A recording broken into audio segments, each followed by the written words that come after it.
Жүз дегеніміз орысша лик, адамның бет жүзі. Ұлы, орта, кіші емес, старший, средний, младший емес.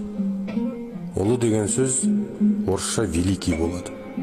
Дұрысы ұлы жүз, великий лик. Орта жүз емес, орда жүз, ордалы ел, яғни орысшасы цитадатель. Кіші жүз емес, күшті жүз, сильный лик. Сонда бір тұтас сөз шығады. Ұлы, орда күші, бір тұтас ел. Мынау мән берген адамға өте маңызды ақпарат.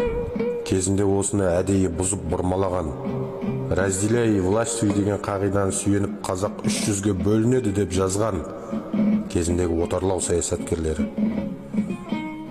Сонымен солай кетті емес пе? Сондықтан біз ұлы жүз, орда жүз, күшті жүз болып 300-ден құралған ұлы орда күші екенімізді жастарға көп насихаттасақ, олар болашақта бөлінбей бір тұтас ел болуға ұмтылады деп сенемін. Кезінде осыны қолға алып, қазақта нақты жазатын адам болмады емес пе? Сондықтан Тянь-Шаньский Семен сияқтылардың жазып бергендеріне еріп, қалың қазақ қараңғылықтың салдарынан адасып кетті емес пе? Аңқау елге арамза молда демекші. Ұлы орда күші дегенді кеңінен таратуымыз керек.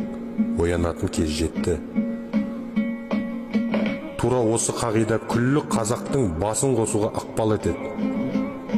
Ешкімнен үлкен де кіші де емес. Барлық қазақ тең, бір атаның баласы. Біз бір тұтаспыз, бөлінгенде бөрі жейді.